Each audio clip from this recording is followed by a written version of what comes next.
एक समय की बात है। एक राज्य में एक प्रतापी राजा राज करता था। एक दिन उसके दरबार में एक विदेशी आगंतुक आया और उसने राजा को एक सुंदर पत्थर उपहार स्वरूप प्रदान किया। राजा वह पत्थर देख बहुत प्रसन्न हुआ। उसने उस पत्थर से भगवान विष्णु की प्रतिमा का निर्माण कर उसे राज्य के मंदिर में स्थापित करने का निर्णय लिया और प्रतिमा निर्माण का कार्य राज्य के महामंत्री को सौंप दिया। महामंत्री गांव के सर्वश्रेष्ठ मूर्तिकार के पास गया और उसे वह पत्थर देते हुए बोला, महाराज, मंदिर में भगवान विष्णु की प्रतिमा स्थापित करना चाहते हैं। 7 दिवस के भीतर इस पत्थर से भगवान विष्णु की प्रतिमा तैयार कर राजमहल पहुंचा देना। इसके लिए तुम्हें 50 स्वर्ण मुद्राएं दी जाएंगी। 50 स्वर्ण मुद्राओं की बात सुनकर मूर्तिकार खुश हो गया और महामंत्री के जाने के उपरांत प्रतिमा का निर्माण कार्य प्रारंभ करने के उद्देश्य से अपने औजार निकाल लिए। अपने औजारों में से उसने एक हथौड़ा लिया और पत्थर तोड़ने के लिए उस पर हथौड़े से वार करने लगा, किंतु पत्थर जस का तस रहा। मूर्तिकार ने हथौड़े के कई वार पत्थर पर किए, किंतु पत्थर नहीं टूटा। 50 बार प्रयास करने के उपरांत मूर्तिकार ने अंतिम बार प्रयास करने के उद्देश्य से हथौड़ा उठाया, किंतु यह सोचकर हथौड़े से प्रहार करने के पूर्व ही उसने हाथ खींच लिया कि जब 50 बार वार करने से पत्थर नहीं टूटा तो अब क्या टूटेगा। वह पत्थर लेकर वापस महामंत्री के पास गया और उसे यह कह वापस कर आया कि इस पत्थर को तोड़ना नामुमकिन है, इसलिए इससे भगवान विष्णु की प्रतिमा नहीं बन सकती। महामंत्री को राजा का आदेश हर स्थिति में पूर्ण करना था, इसलिए उसने भगवान विष्णु की प्रतिमा निर्मित करने का कार्य गांव के एक साधारण से मूर्तिकार को सौंप दिया। पत्थर लेकर मूर्तिकार ने महामंत्री के सामने ही उस पर हथौड़े से प्रहार किया और वह पत्थर एक बार में ही टूट गया। पत्थर टूटने के बाद मूर्तिकार प्रतिमा बनाने में जुट गया। इधर महामंत्री सोचने लगा कि काश पहले मूर्तिकार ने एक अंतिम प्रयास और किया होता तो सफल हो गया होता और 50 स्वर्ण मुद्राओं का हकदार बनता। हम भी अपने जीवन में ऐसी परिस्थितियों से 2-4 होते रहते हैं।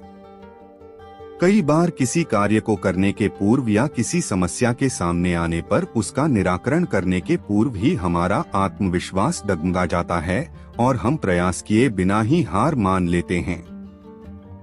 कई बार हम 1-2 प्रयास में असफलता मिलने पर आगे प्रयास करना छोड़ देते हैं, जबकि हो सकता है कि कुछ प्रयास और करने पर कार्य पूर्ण हो जाता या समस्या का समाधान हो जाता। यदि जीवन में सफलता प्राप्त करनी है तो बार बार असफल होने पर भी तब तक प्रयास करना नहीं छोड़ना चाहिए जब तक सफलता नहीं मिल जाती।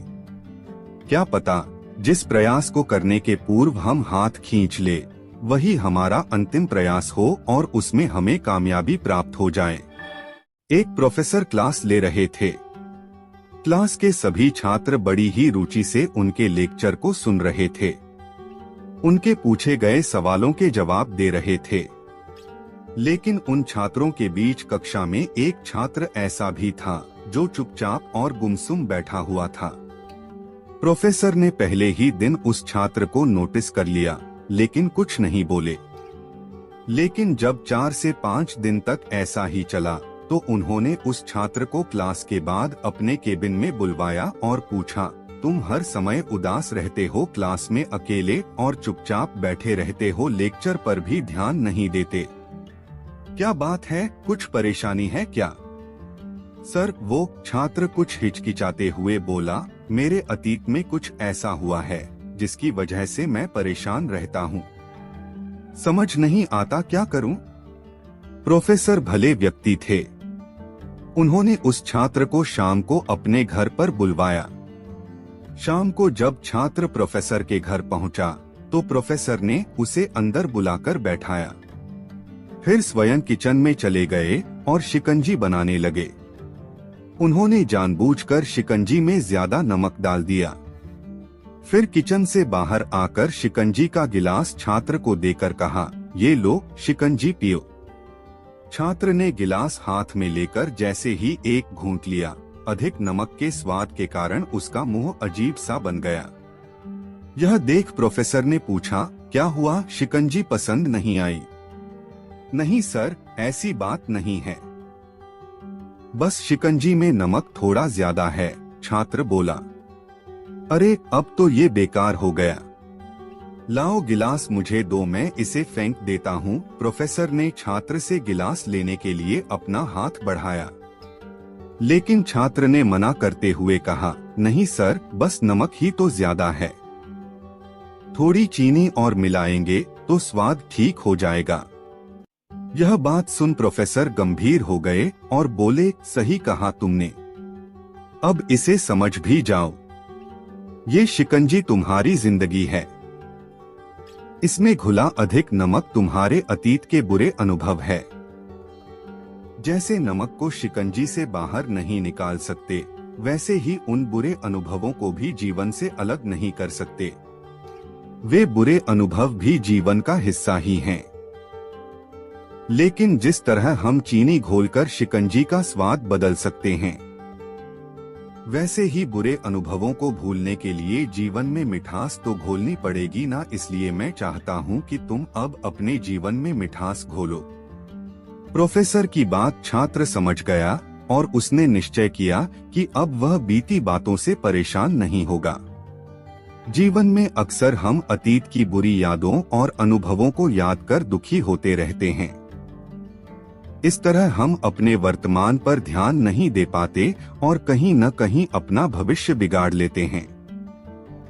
जो हो चुका उसे सुधारा नहीं जा सकता, लेकिन कम से कम उसे भुलाया तो जा सकता है, और उन्हें भुलाने के लिए नई मीठी यादें हमें आज बनानी होगी।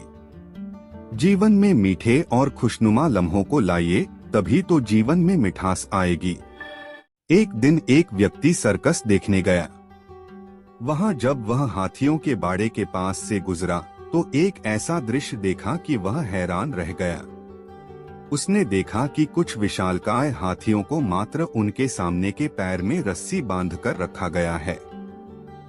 उसने सोच रखा था कि हाथियों को अवश्य बड़े पिंजरों में बंद कर रखा जाता होगा या फिर जंजीरों से बांधकर, लेकिन वहां का दृश्य तो बिल्कुल उलट था।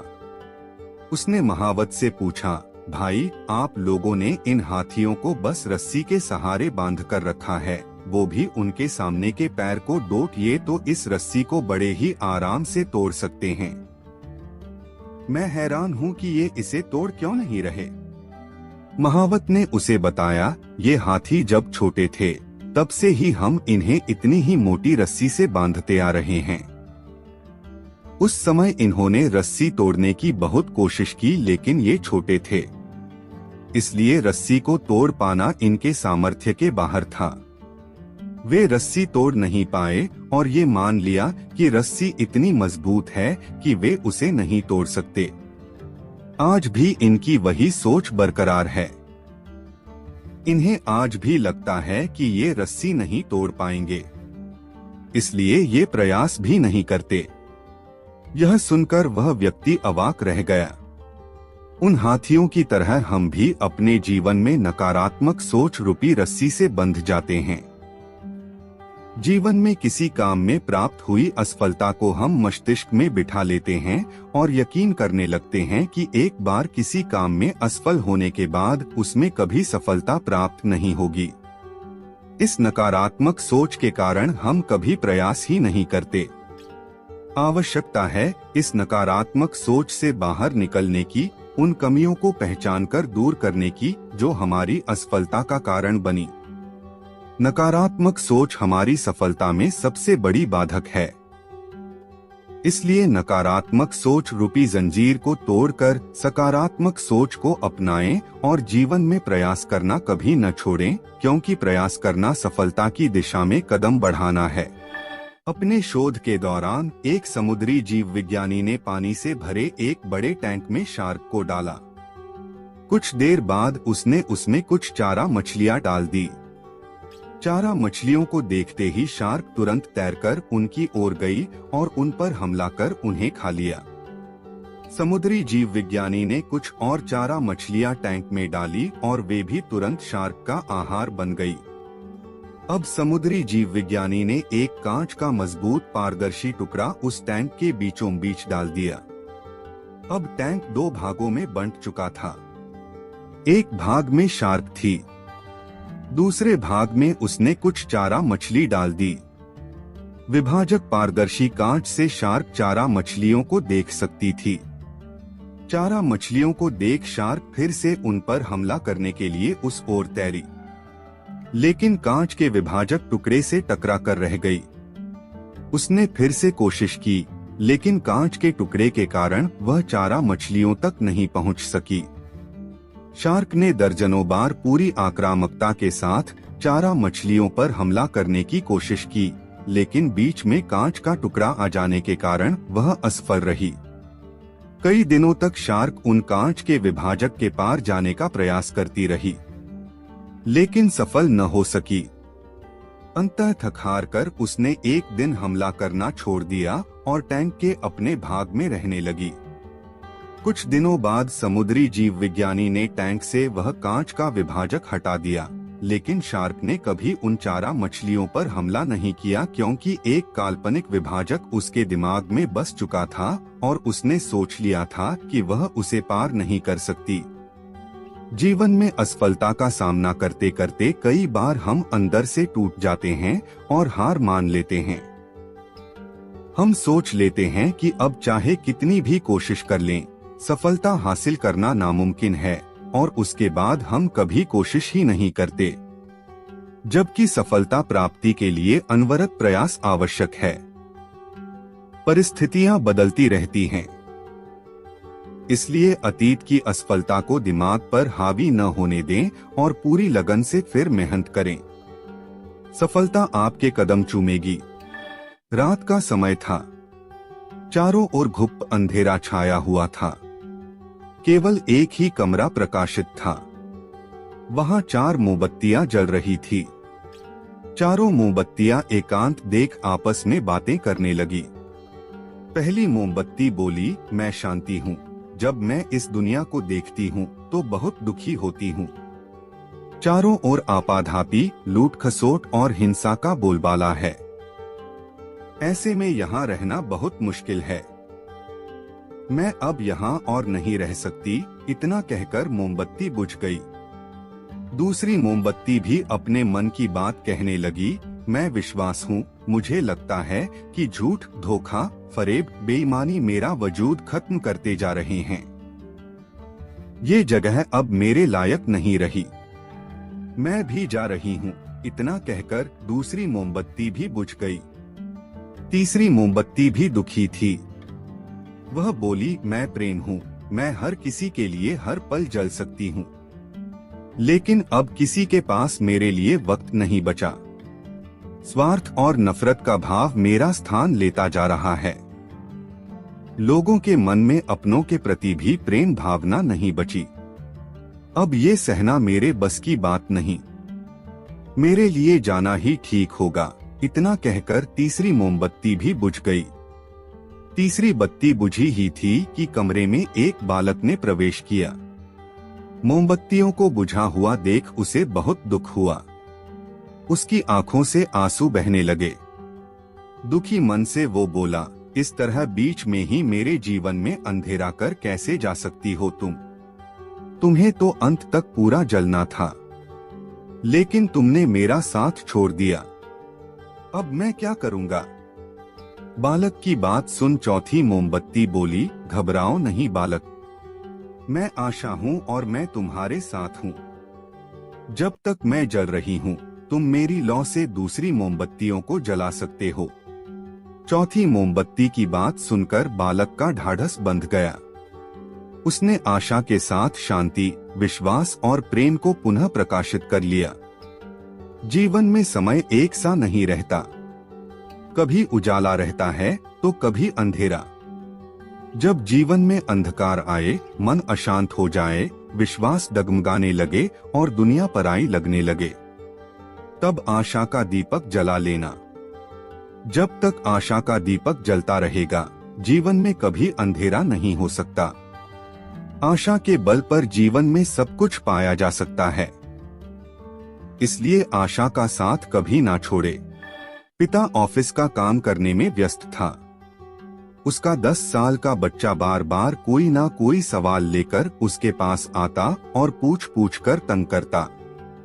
बच्चे की इस हरकत से पिता परेशान हो रहा था।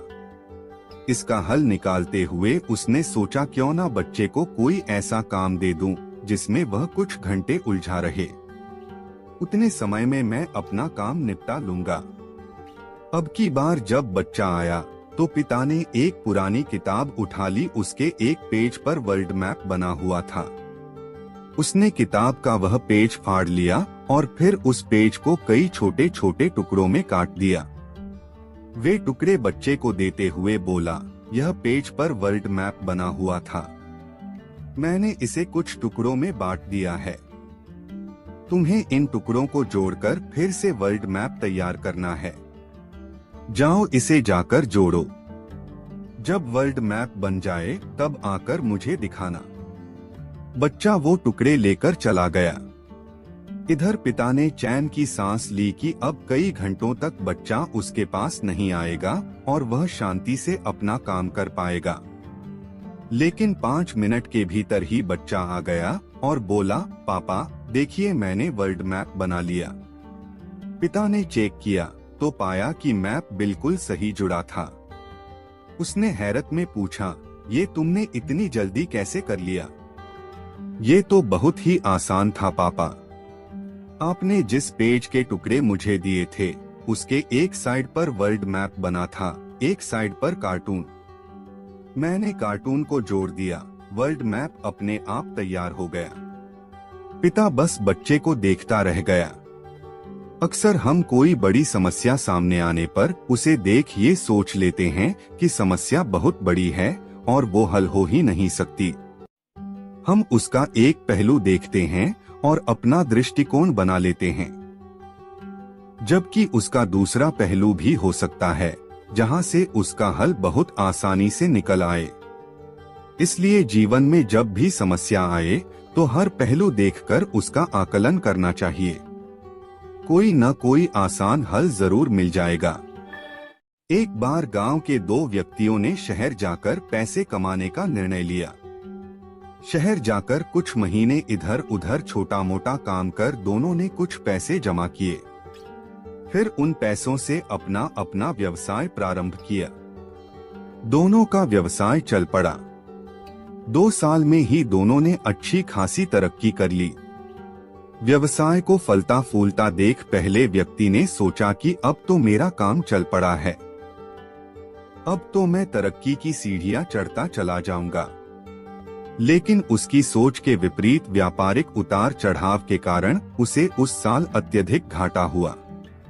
अब तक आसमान में उड़ रहा वह व्यक्ति यथार्थ के धरातल पर आ गिरा।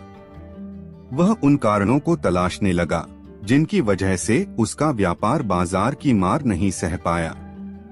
सबसे पहले उसने उस दूसरे व्यक्ति के व्यवसाय की स्थिति का पता लगाया जिसने उसके साथ ही व्यापार आरंभ किया था। वह यह जानकर हैरान रह गया कि इस उतार चढ़ाव और मंदी के दौर में भी उसका व्यवसाय मुनाफे में है। उसने तुरंत उसके पास जाकर इसका कारण जानने का निर्णय लिया। अगले ही दिन वह दूसरे व्यक्ति के पास पहुंचा। दूसरे व्यक्ति ने उसका खूब आदर सत्कार किया और उसके आने का कारण पूछा। तब पहला व्यक्ति बोला, दोस्त इस वर्ष मेरा व्यवसाय बाजार की मार नहीं झेल पाया, बहुत घाटा झेलना पड़ा। तुम भी तो इसी व्यवसाय में हो, तुमने ऐसा क्या किया कि इस उतार चढ़ाव के दौर में भी तुमने मुनाफा कमाया? यह बात सुन दूसरा व्यक्ति बोला, भाई मैं तो बस सीखता जा रहा हूँ, अपनी गलती से भी और साथ ही दूसरों की गलतियों से भी जो समस्या सामने आती है उसमें से भी सीख लेता हूँ। इसलिए जब दोबारा वैसी समस्या सामने आती है तो उसका सामना अच्छे से कर पाता हूँ और उसके कारण मुझे नुकसान नहीं उठाना पड़ता। बस ये सीखने की प्रवृत्ति ही है जो मुझे जीवन में आगे बढ़ाती जा रही है। दूसरे व्यक्ति की बात सुनकर पहले व्यक्ति को अपनी भूल का एहसास हुआ। सफलता के मद में वो अति आत्मविश्वास से भर उठा था और सीखना छोड़ दिया था। वह यह प्रण कर वापस लौटा कि कभी सीखना नहीं छोड़ेगा। उसके बाद उसने कभी पीछे मुड़कर नहीं देखा और तरक्की की सीढ़ियां चढ़ता चला गया। जीवन में कामयाब होना है तो इसे पाठशाला मान हर पल सीखते रहिए। यहाँ नित नए परिवर्तन और नए विकास होते रहते हैं।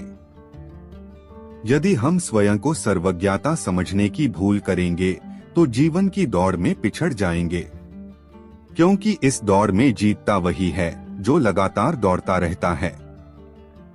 जिसने दौड़ना छोड़ दिया उसकी हार निश्चित है। इसलिए सीखने की ललक खुद में बनाए रखें, फिर कोई बदलाव, कोई उतार चढ़ाव आपको आगे बढ़ने से नहीं रोक सकता। एक आदमी मंदिर में सेवक था। उसका काम मंदिर की साफ सफाई करना था। भक्तों और श्रद्धालुओं द्वारा दिए गए दान में से थोड़ा बहुत उसे मंदिर के पुजारी द्वारा दे दिया जाता। इसी से उसकी गुजर बसर चल रही थी। वह अपनी जिंदगी से बहुत परेशान और दुखी था। मंदिर में काम करते करते वह दिन भर अपनी जिंदगी को लेकर शिकायतें करता रहता। एक दिन शिकायत करते हुए वह भगवान से बोला, भगवान जी, आपकी जिंदगी कितनी आसान है। आपको बस एक जगह आराम से खड़े रहना होता है। मेरी जिंदगी को देखो, कितनी कठिन जिंदगी जी रहा हूँ मैं। दिन भर कड़ी मेहनत करता हूँ, तब कहीं 2 वक्त की रोटी नसीब हो पाती है। काश मेरी जिंदगी भी आपकी तरह होती। उसकी बात सुनकर भगवान बोले, तुम जैसा सोच रहे हो वैसा नहीं है। मेरी जगह रहना बिल्कुल आसान नहीं है। मुझे बहुत सारी चीजें देखनी पड़ती है, बहुत सी व्यवस्थाएं करनी पड़ती है। ये हर किसी के बस की बात नहीं है। भगवान जी कैसी बात कर रहे हैं आप? आपका काम आसान ही तो है। आपकी तरह तो मैं भी दिन भर खड़े रह सकता हूँ। इसमें कौन सी बड़ी बात है? मंदिर का सेवक बोला। तुम नहीं कर पाओगे। इस काम में बहुत धैर्य की आवश्यकता पड़ती है। भगवान बोले, मैं जरूर कर पाऊंगा। आप मुझे एक दिन अपनी जिंदगी जीने दीजिए। आप जैसा बताएंगे मैं वैसा ही करूंगा। मंदिर का सेवक जिद करने लगा। उसकी जिद के आगे भगवान मान गए और बोले, ठीक है, आज पूरा दिन तुम मेरी जिंदगी जियो।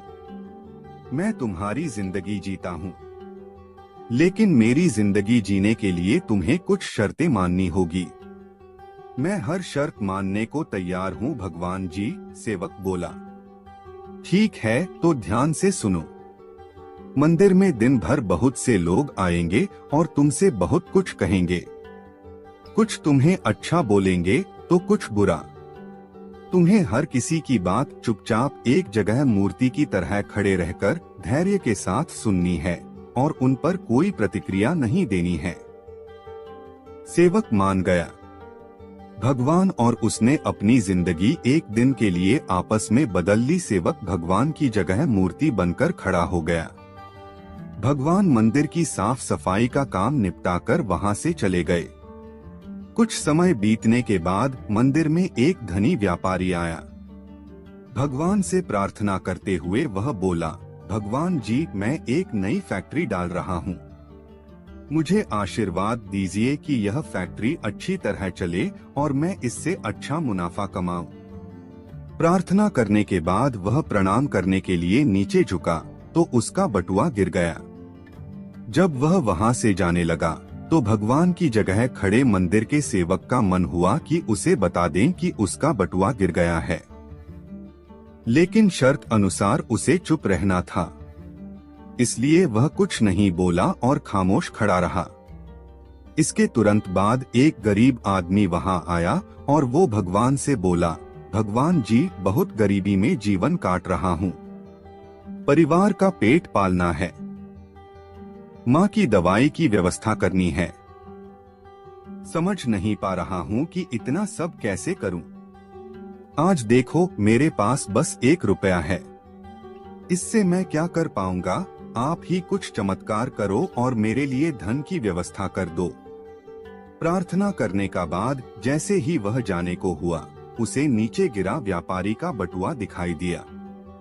उसने बटुआ उठा लिया और भगवान को धन्यवाद देते हुए बोला, भगवान जी आप धन्य है, आपने मेरी प्रार्थना इतनी जल्दी सुन ली। इन पैसों से मेरा परिवार कुछ दिन भोजन कर सकता है, माँ की दवाई की भी व्यवस्था हो जाएगी। भगवान को धन्यवाद देकर वह वहां से जाने लगा।